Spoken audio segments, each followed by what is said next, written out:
आज हिंदी के गद्य का तीसरा चैप्टर के रचयिता आचार्य हजारी प्रसाद द्विवेदी जी का जीवन परिचय लेकर आया हूँ। अशोक के फूल, देखिए तीसरे चैप्टर का नाम आपके गद्य का अशोक के फूल है, जिसे आचार्य हजारी प्रसाद द्विवेदी जी ने लिखा है। आपको इनका जीवन परिचय आएगा पेपर में, कैसे देखिए प्रश्न कैसे पूछेगा। आचार्य हजारी प्रसाद द्विवेदी जी का जन्म या जीवन परिचय देते हुए इनकी साहित्यिक रचनाओं पर प्रकाश डालिए या कृतियों पर प्रकाश डालिए।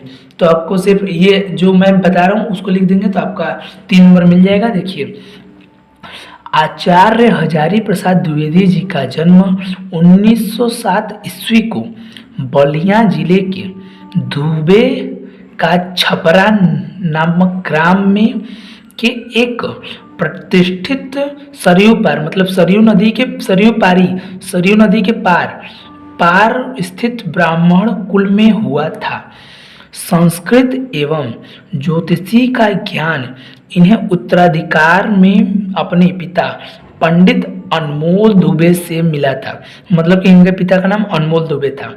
वर्ष 1930 ईस्वी में काशी हिंदू विश्वविद्यालय से ज्योतिषाचार्य की उपाधि प्राप्त करने के बाद वर्ष 1940 ईस्वी से वर्ष 1950 तक ये शांति निकेतन में हिंदी भवन के निर्देशक के रूप में रहे।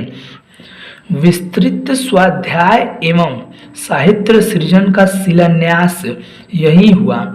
वर्ष 1950 में काशी हिंदू विश्वविद्यालय के हिंदी विभाग के अध्यक्ष बने।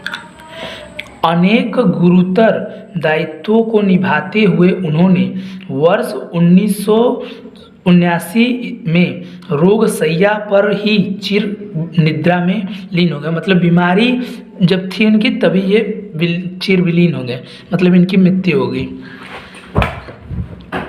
आइए इनकी कृतियां की बात करते हैं। आचार्य हजारी प्रसाद द्विवेदी ने अनेक ग्रंथों की रचना की, जिनको निम्नलिखित वर्गों में प्रस्तुत किया गया है।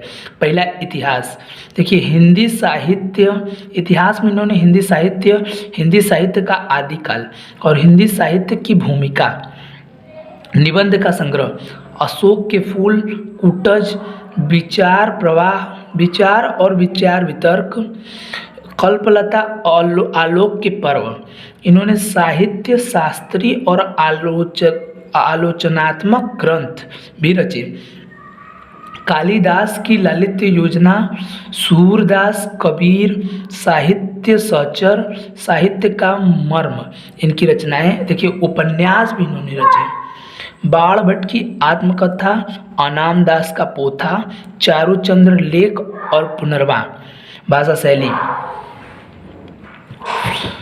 द्विवेदी जी अपने साहित्य में संस्कृत निष्ठ साहित्य तथा सरल भाषा का प्रयोग किया है। उन्होंने संस्कृत के साथ साथ अंग्रेजी, उर्दू तथा फारसी भाषा के प्रचलित शब्दों का प्रयोग भी किया है। इनकी भाषा में मुहावरों का प्रयोग प्रायः कम हुआ है। इस प्रकार द्विवेदी जी की भाषा शुद्ध, परिष्कृत एवं परिमार्जित खड़ी बोली है। उनकी गद्य शैली प्रौढ़ एवं गंभीर है।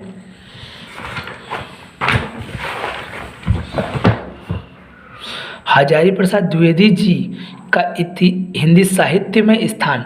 डॉक्टर हजारी प्रसाद द्विवेदी जी की कृतियां हिंदी साहित्य की शाश्वत निधि हैं। उनके निबंधों एवं आलोचनाओं में उच्च कोटि की विचारात्मकता क्षमता के दर्शन होते हैं या विचारात्मक क्षमता के दर्शन होते हैं।